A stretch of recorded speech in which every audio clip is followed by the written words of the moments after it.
on today's episode of Timeless Wisdom. Just like there is an hour each week devoted to happiness, I'm going to devote an hour each week at this time on Tuesdays to the great ultimate issues of life. This is the Ultimate Issues Hour, and I feel that the best way to inaugurate this series is with a great question that people have not thought through clearly enough. That's coming up on Timeless Wisdom with Dennis Prager. If you're eating less, staying disciplined, and the weight still isn't coming off, the problem may not be your effort, it may be your metabolism. After years of stress, dieting, and lack of sleep, the body adapts. It slows down and holds on to fat. That's why PhD Weight Loss focuses on your metabolism first, so your body stops working against you. Mention Prager today and receive 2 free weeks plus free food, a $1,500 value. Call 864-644-1900. That's 864-644-1900. Welcome to Timeless Wisdom with Dennis Prager. Hear thousands of hours of Dennis's lectures, courses, and classic radio programs. And to purchase Dennis Prager's Rational Bibles, go to DennisPrager.com. Well, hello, everybody. This is Dennis Prager. And I have a big smile on my face as I inaugurate the Ultimate Issues Hour. Just like there is an hour each week devoted to happiness, I'm going to devote an hour each week at this time on Tuesdays to the great ultimate issues of life. Give it to me, Sean. Give it to me.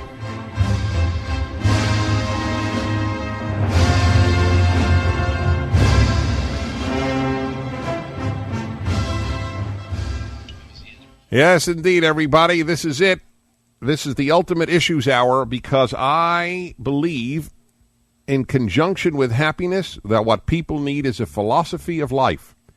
We need to be clear on the great questions of life, and that is what this hour will be. It's to take a great question, whether it has to do with religion, whether it has to do with morality, whether it has to do with human nature, whether it has to do with men and women, whether it has to do with whatever. The timeless great questions of life. And I think you'll love it as much as you love the happiness hour. Wherever I go, people tell me that hour, they just love it. They absolutely, they don't want to miss it. That's what I want you to feel that about every hour of my radio show, to be perfectly honest. But I have a particular affection for the happiness hour as you do, and I hope that this likewise for the Ultimate Issues Hour, the ultimate issues of life. And I feel that the best way to inaugurate this series is with a great question that people have not thought through clearly enough. And that is the question of, are people basically good? Are people basically bad? Are people basically in the middle? And I learned long ago in my radio life, I learned that the difference on the views on that one issue, perhaps more than any other single question, will help people determine whether they are liberal or conservative, whether they are right or left, whether they will have a liberal or conservative position on most social issues. Hey, listen, if you believe people are basically good, here, listen clearly. If you believe people are basically good, if we are born good, then you will attribute human evil to outside influences. Why do people murder? Why do people rape? Why do people burglarize homes? Why do they mug? Why do they do all these evil? Well, if we're basically good, something must have distorted that person's goodness.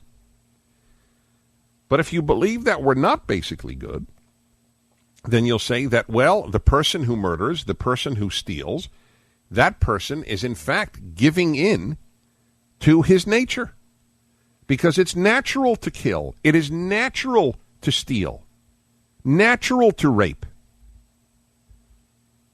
So it is one of the great, huge questions, and that's what I want to talk to you about on this Ultimate Issues Hour. Are people basically good or not? Now, here are the different positions as I have learned them over the course of my lifetime. There are those who believe, and they tend to be secular people. There are those who believe we are born basically good. They are very fond, for example, of quoting Anne Frank, the famous Anne Frank from the Diary of Anne Frank, the teenage Jewish girl in Holland who was murdered by the Nazis in the Holocaust, who kept the most famous diary ever written in history. And her diary includes the line that even though she sees such darkness and she is hiding in a little tiny attic from people who wish to murder her and her whole family just because they're born Jews, still in all, she says, I believe that people are basically good. And she is cited by people who believe that people are basically good. She's cited all the time.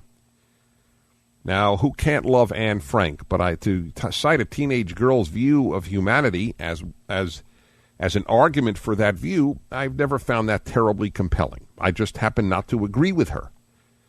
I also wonder if when the poor thing was sent to a Nazi concentration camp where she was murdered, I wonder if she believed till the end that people were basically good. But literally only God knows the answer to that question.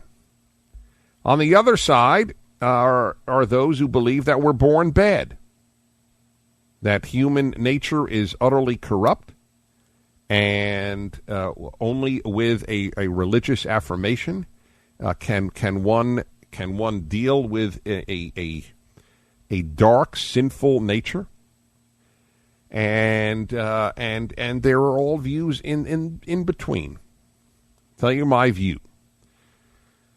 My view is that we are not born basically good, and we are not born basically bad. By the way, the view that we are born sinful, of course we're born sinful. I mean, that's, yes. Whether or not one needs a specific religious affirmation to undo it is not my topic today, so don't even call with it. I'll happily deal with that on another occasion. That's not the question. We stick to the question. How is human nature? Is it good or bad? I believe it has kernels of both. We have bad tendencies and we have good tendencies. And the human being is responsible, therefore, for his goodness or his badness. And this is a view that in real life works. It works because then you blame people for the bad they do, but you understand as well that there is goodness that you can appeal to in people. If there is no goodness in human nature, then how can you appeal to people to be good? Religiously or secularly, how could you appeal to people to be good if there's no goodness in their nature that will hear you? In fact, let me tell you something. The irony is that there is a lot of goodness in human nature, and it is perverted very often by value systems, by philosophies that say that evil is good, and people think they're doing good when they're doing bad. Yep. I mean, terrorists think they're doing good. They're saving the world for their religion. They think they're doing good. They don't think they're doing bad. They're doing staggering evil, but they have been given a philosophy of life that tells them that it's really good when you blow up people in trains. The Nazis thought, they said, we're doing good. Ridding the world of Jews is a good act. So ironically, there really is goodness in human nature, but it is easily perverted by a philosophy or by psychology or something else. But there is also badness in human nature. We are born with jealousy. We are born with greed. We are hardly born, especially men, with a monogamous nature. I said earlier that rape is natural. It is. It is natural for a man to take the object of his sexual desire and have sex with that object. Is natural. You need a value system to say, hey, man, you can't do that. That is why those of us who don't believe people are basically good are so keen on teaching values to people. That we don't think that love alone will work. You have to also give people values. You can actually end up with well-loved barbarians if you just give them love and you don't give them a value system. 1-8-Prager-776 And here is what I'd like you to do, like on the Happiness Hour, is more or less react to what I'm saying, because a lot of you already called, because I know everybody has a view on this, and I fully respect that. But I want to give the benefit of a lifetime of thought on these issues, on this, the Ultimate Issues Hour, which I am inaugurating today, an hour on the great questions of life to help people develop a philosophy of life, because otherwise life is very confusing. It's something one needs in life, to have a philosophy of life and to really think it through. So when I say that I believe that people aren't basically good, I am not saying I believe people are basically bad. I am saying that people are torn, and that we have to do everything we can. Give value systems, reinforce goodness, punish bad. We have to do everything we can in order to help people go toward the good side of their nature, which does exist too. There are, I will acknowledge, there are psychopaths, people who are conscience-free. That is another issue, by the way. I do believe there are people that apparently have, for whatever reason, there is no goodness inside of them. They are truly pathologic, but that is a fairly rare breed. 1-8-Prager-776, welcome, and email me through the new website address, pragerradio.com, if your reactions to the Ultimate Issues Hour. This episode of Timeless Wisdom will continue right after this. If you're eating less, staying disciplined, and the weight still isn't coming off, the problem may not be your effort, it may be your metabolism. After years of stress, dieting, and lack of sleep, the body adapts. It slows down and holds on to fat. That's why PhD Weight Loss focuses on your metabolism first, so your body stops working against you. Mention Prager today and receive 2 free weeks plus free food, a $1,500 value. Call 864-644-1900. That's 864-644-1900. Now, back to more of Dennis Prager's Timeless Wisdom. All righty, everybody, welcome to the second segment of the Ultimate Issues Hour. I am inaugurating, and I am aching for your feedback, since there are obviously a limited number of calls that could be taken at any given time. Please do just send me a letter, an email, on what you think about the idea of this hour each week, just as I do one dedicated to happiness, one now dedicated to the ultimate issues of life. And that's to pragerradio.com. Just send me an email through that. And spell Prager Radio with 1 R or 2 R's. Also, I'm curious to get your feedback on the opening theme that I have at least tentatively chosen. It's a great piece by Franz Liszt, L-I-S-Z-T, Les Préludes. Sean, if you have that, I want to play it. Yeah.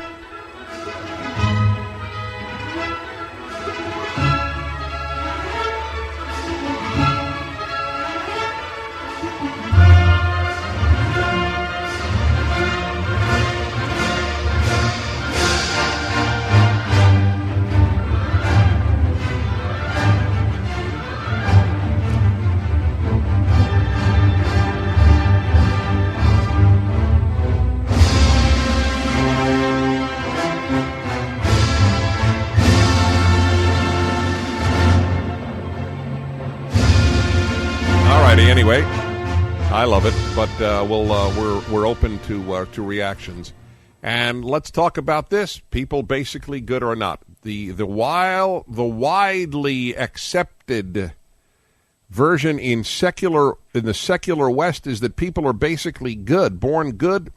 The reason for that is that if you can't believe in God, you better believe in humanity. It makes perfect sense. Either you believe in a good God or good humanity. There are people who believe in both, I understand. But if you don't believe in a good God, you better believe in a good humanity, or you're really going to end up in despair. So secular society, not believing in a good God, has decided to believe in a good humanity. And that is not rational based on the moral record of humanity. On the other hand, I don't believe that we are born evil either. We have a choice, and the human being is born with that choice, although we certainly have to work very hard to make sure the choice goes against nature and is a good one. All righty, let's take your calls here, and we'll begin with Jim in Minneapolis. Jim, Dennis Prager, you are the first caller to the Ultimate Issues Hour. Thank you, and shalom, Dennis. Thank you. Just wanted to give my thoughts. I think we are both as well, for the reason that I think that we were created in the image of Yahweh, and that in that image we are given a conscience, and a conscience broken down with science knowledge. And so whenever we do wrong with knowledge. But we have a sin nature, a propensity to do wrong. Okay, we're together on that one. But let me just explain to a lot of people who argue with me and say that, well, we are born basically good because they believe in the Bible, and they will say that we're created in God's image, so we must be good. But that's not what created in God's image means. Created in God's image means two things. One, that like God, we know good and evil. Animals don't. There's no such thing as a good or a bad dog. I'm sorry. I know this is painful to many of you. But there's no such thing. A dog is a dog. Dogs do not morally contemplate their actions, nor do cats or hamsters or gorillas. They do not think, my nature is to grab that female, but I won't because I don't really know if she feels comfortable having me. It doesn't happen. But human beings are capable of saying no to their nature. So that is one in God's image definition. The other is that unlike animals, we are created in God's image means unlike human life is more sacred than animal life, which bothers a lot of people today in secular life as well, but I'm just explaining what that means. Okay, let's go to Matt in Chino, California. Matt, Dennis Prager, thank you for calling. Hi. Hi. I totally agree that we're both good and bad inclination, that we are in the image of God, and that's the root of our good, but because of the fall, we can also do bad. I shared this with one of my classes. Yeah, but we were able to do bad before the fall. That's why Adam and Eve went against God's will before the fall. That's how they fell. Okay. Well, I never thought of it that way, but my understanding is that it was the choice to sin against God. Well, that's right. But so then how do you make that choice if you're all good? Okay, listen, this is very important. I am asking all of you, religious, secular, I'm asking you to do what I believe in any event. If you believe in God, God wants us to do is to think. Secular people too often just repeat what they were taught secularly, and religious people too often repeat what they were taught religiously. And we are allowed, in fact, it is a credit to whatever we believe in if we think a second time about it. And that is a big deal. Big deal to do that. And it's credit to your religion when you do it. It doesn't upset it or anything. Anyway, I thank you, Matt. I appreciate that. And let's go to the Poconos. Oh, my God, is that touching to me? You're in the Poconos in Pennsylvania? Yes. How you doing? I went to camp in the Poconos as a kid. Oh, yeah? Are you near Tannersville? I live 15 minutes from Tannersville. I live in Effort. In Effort? I went to camp in Effort. I can't believe it. I have the chills. Maybe you went behind my house. Oh, it's no longer there. Or maybe it's a different camp, but I went to camp for 3 years in Effort, Pennsylvania. Okay, there's a lake on close to Tannersville. That's right, exactly. All right, Carlos, go ahead. Okay, Dennis. Well, I'm glad you told this guy that just called. You put him right on the spot, because this is supposedly a guy that believes in God, and he tells you that Adam and Eve sinned, and you told him that they sinned before they were evil. Yeah. So, because what I believe, the reason I call is because I believe that we're neither good or evil. It's all a perspective that how we perceive life together with our emotional and our behavior, how we thought since we were children, is what's going to determine, and also balance, mental chemical balance will dictate how we behave. Right. So do you believe that we have a free moral will? No. Ah, very interesting. I didn't think so. Yeah. So you I feel believe that we react, and so therefore the more we learn, the more logic that we learn to react better, the better human beings that we will be. So you don't blame anybody for the bad they do, or you do? Well, I agree that people have to be taught, and they have to be stopped. But what about blamed? But what about blamed? Blame is something that is useless. Okay, all righty, wonderful. We'll be back. This episode of Timeless Wisdom will continue right after this. If you're eating less, staying disciplined, and the weight still isn't coming off, the problem may not be your effort, it may be your metabolism. After years of stress, dieting, and lack of sleep, the body adapts. It slows down and holds on to fat. That's why PhD Weight Loss focuses on your metabolism first, so your body stops working against you. Mention Prager today and receive 2 free weeks plus free food, a $1,500 value. Call 864-644-1900. That's 864-644-1900. Now, back to more of Dennis Prager's Timeless Wisdom. All righty, everybody, you're listening to the Dennis Prager Show. Love your feedback when you get a chance to internet me, to email me. Try it through pragerradio.com, which you should visit anyway because you can download shows now. It's a lot of fun, and you could play it. You could send it to friends. A lot of new things available with the show and the internet. I am introducing today the Ultimate Issues Hour, the great questions of life.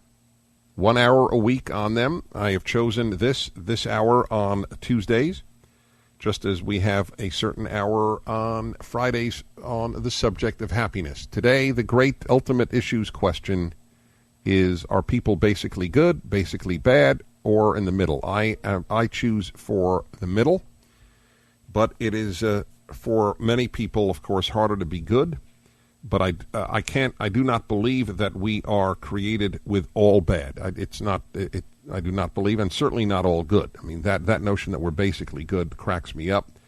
It is the choice of the secular world to believe that largely, because they have dropped the belief in a good God, and if you can't believe in a good God, you better believe in a good humanity, or you will despair. 1-8-PRAGER-776, 1-8-PRAGER-776. The hours go so fast that I have to get another point in here before I take more calls, and that is those who argue, well, we are born innocent. Look at a baby. There are no bad babies. Of course there are no bad babies. Babies don't murder. Babies, except for, what's his name, Stewie. Stewie on Family Guy, yeah, he's a bad baby, but that's a riot. It's a joke. Of course, you're not going to see a baby's picture up at a post office, wanted. But babies aren't good. They're innocent. I acknowledge they're innocent, but they're not good. And innocent and good are not the same thing at all. Innocent means doesn't know about evil, but it doesn't mean you're not. Or it doesn't mean anything about whether you're good or bad. You can be innocent and bad and do bad.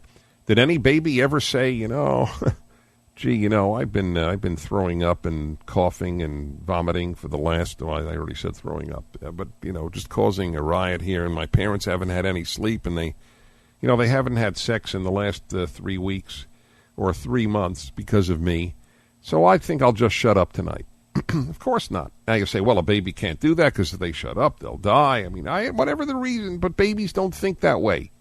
So don't give me babies as a model of goodness. They're adorable. Thank God they're adorable. It'll be a lot more infanticide. Okay, let's go to more of your calls here. And let's go to Shazad in Bloomington, Minnesota. Hello, Shazad. Dennis Prager. Hello, sir. How are you doing? Okay, thank you. I believe that just because we're made in the image of God means we are just made in the image of God. Doesn't mean we have His conscience or. Basically, the Indian thought is, I heard some Indian guys say this, that you have a good dog and a bad dog. Every person has that. It depends what dog you feed more. The dog you feed more is going to overcome the other. I like that. I like that. And the people you said that are lost conscience, those are the guys who fed the bad dog so much that the bad dog killed the good dog for good. So they don't have a conscience anymore. So that is a very. So that is that a Hindu of you? Is that a Hindu teaching? No, it's not. I heard.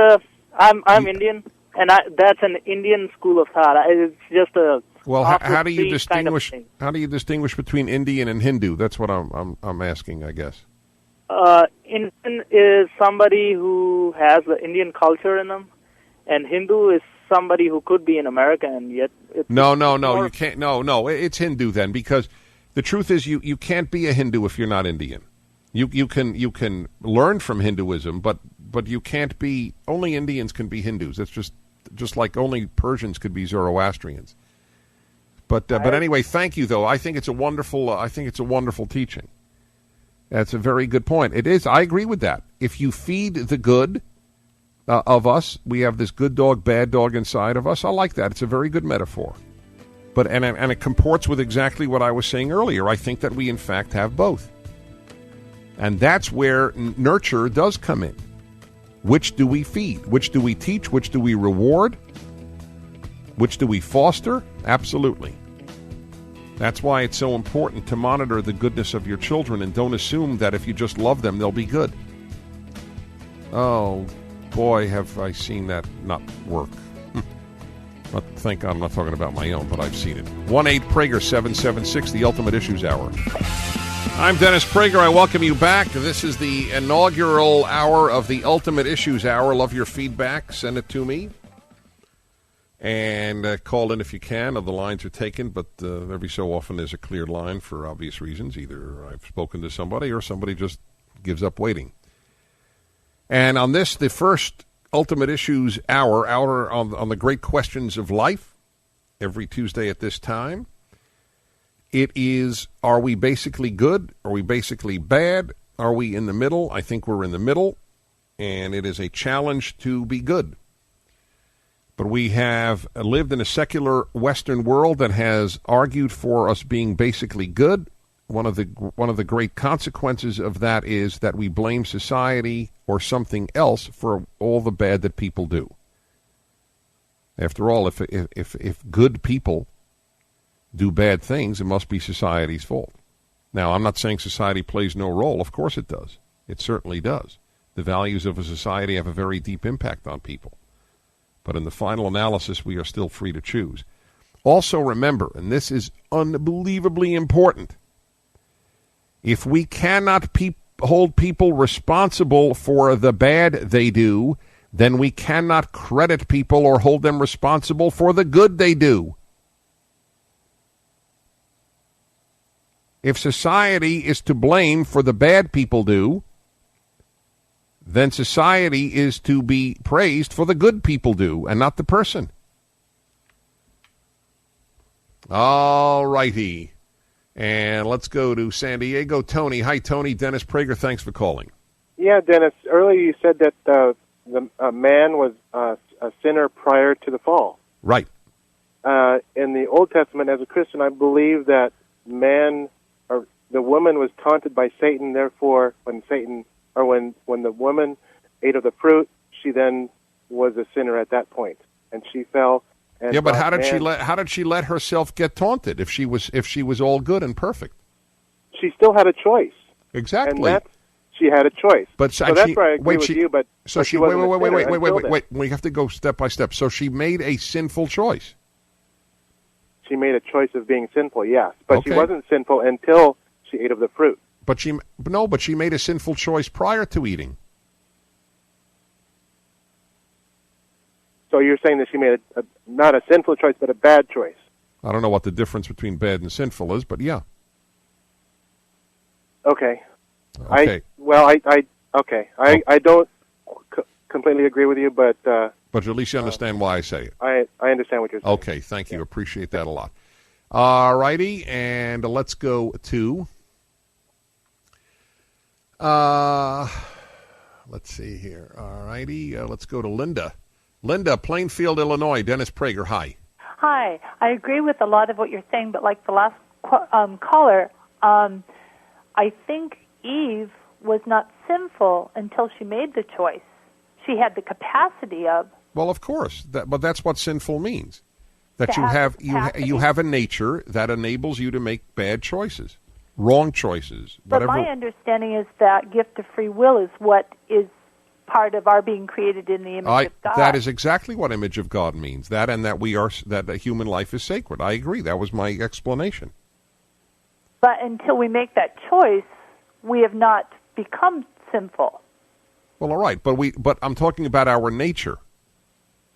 Okay. The nature that Eve was given was capable of committing sins just like your nature is. That part is true. Okay, that's all I'm saying. However, in my tradition, we would say that we were created good since all of creation in Genesis is affirmed that way. But, well, God wants us to do good. He was happy with the creation. But, yes. But the moment God gave us freedom, we could do bad. That's what freedom means. True. Okay, that's all I'm saying. Thank you for your call. I appreciate that a lot. And let's go to Phoenix and David. Hello, David. Dennis Prager. Yes, good afternoon or good morning, Dennis. Thank you for such a thought-provoking program today. Thank you. You like the Ultimate Issues Hour? You like the idea? I do. I think it's a very interesting idea, and I think the whole question about free will would be a great one for another show. Yes, that's the toughest. It's the toughest. With regard to good and evil, or good and bad, I think that we're struggling because you have failed to correctly define the terms. How would you define what good is? Well, you know what? The reason that I don't get hung up on that is because there is no one listening who doesn't have his own definition. So whatever your definition, the question remains the same. Are we basically good or bad?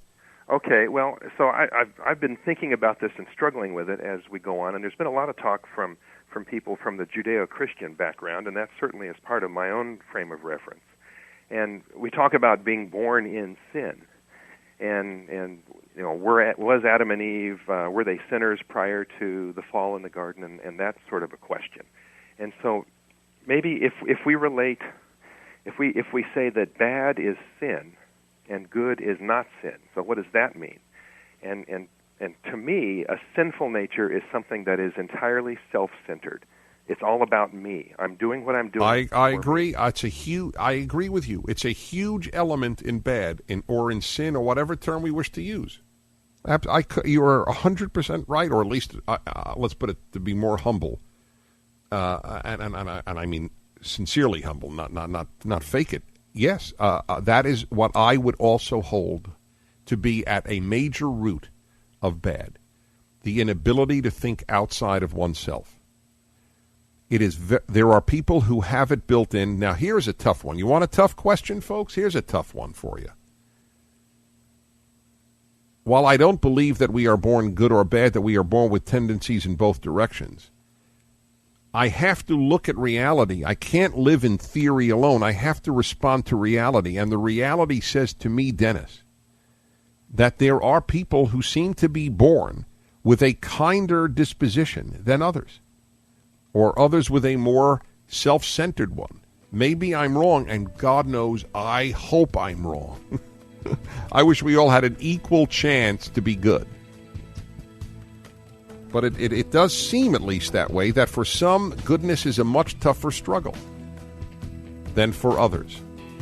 But I live and die on the proposition that there is something in the human that wants to be good. Otherwise, anything that I talk about is pointless. So while I don't believe we're basically good, I believe there's goodness there that can be appealed to. Back in a moment, the Ultimate Issues Hour on the Dennis Prager Show. This episode of Timeless Wisdom will continue right after this. If you're eating less, staying disciplined, and the weight still isn't coming off, the problem may not be your effort, it may be your metabolism. After years of stress, dieting, and lack of sleep, the body adapts. It slows down and holds on to fat. That's why PhD Weight Loss focuses on your metabolism first, so your body stops working against you. Mention Prager today and receive 2 free weeks plus free food, a $1,500 value. Call 864-644-1900. That's 864-644-1900. Now, back to more of Dennis Prager's Timeless Wisdom. If you got in, do not hang up, because at least I will summarize your thought, because there are very good calls here. This is the inaugural edition of the Ultimate Issues Hour. Love your feedback. Internet me. The ideal place right now is pragerradio.com. That is the new address of the website, but you can use whatever you're used to as well. But I'd like to have your feedback on the idea of this 1 hour a week on Ultimate Issues. Today it has been on, are we basically good or bad, a critically important question. Catherine in Flower Mound, Texas says there's a universal notion of good and evil. When you say everyone has their own notion of good, that's relativism. Catherine, you're right, but that wasn't my point. Of course that's moral relativism. I was only making the point that I didn't need to define good in order to deal with the question of whether we are basically good. Whatever your definition, we still acknowledge that there is a good and a bad. Of course, I believe in universal good. That's one of the great... In fact, that's an issue, Alan, we ought to put as... that's one of the great issues we'll have to put on the Ultimate Issues Hour, is my arguments against moral relativism. Ken, LDS Scripture, it's Mormon Scripture, says natural man is enemy to God. It gives me hope because when I mess up, it's easier to forgive myself. Very good. I totally agree with you. I totally agree. I remember when my older son came home one day from Jewish school and elementary school, and I asked him, what did you learn today? And usually the answer, of course, is nothing. Then one day he said, well, I learned that I have a bad inclination and a good inclination. And I said, fantastic, that's great, because if you know you have a bad inclination, that actually helps you in understanding A, that you have to battle it, but B, also that you can forgive yourself, because that's part of being human. That's right. That's a very important point. Bill in Denver, why is 99% of murder and mayhem in the world done by men, not women? Because male nature is far more aggressive, far more physically aggressive, but women are not one whit better. For every murderer out there, there's a woman who was going to make love to him that night. Just remember that. Believe me, if women boycotted sexually all the bad men in the world, we have a very good world. And women cause mayhem in their way. Believe me, mayhem is not at all the monopoly of men. Charles in Dallas, I think you could be self-centered and still be good. Example, I can want to get into heaven, but act good to achieve that goal. It's an interesting point. I think you can be, you have to care about yourself to be good. But if you only care about yourself, then you won't be good. That's what was said. And Chris, since you agreed with me and in San Diego, forgive me, but that's why I didn't think, because we both believe we're free to choose good and bad. I will be on Chris Matthews' Hardball discussing Mel Gibson if you want to watch tonight. And I thank you for listening, and send me an email on your thoughts on having this Ultimate Issues Hour. I'm Dennis Prager. Thanks for listening. Tomorrow on Timeless Wisdom with Dennis Prager. You know, I cooked one way and she cooked another, which is one of the downsides of our marriage, because I put on 50 pounds. You put on 50 pounds because you cook? I cook and she cooks a different way, but we taught each other how we cook, and we both cook very well. I see. You put on 50 pounds in 4 years? Yeah. You need more yard work. See, that's that's your problem. You're sharing the yard work. Join us tomorrow to hear more on Timeless Wisdom with Dennis Prager.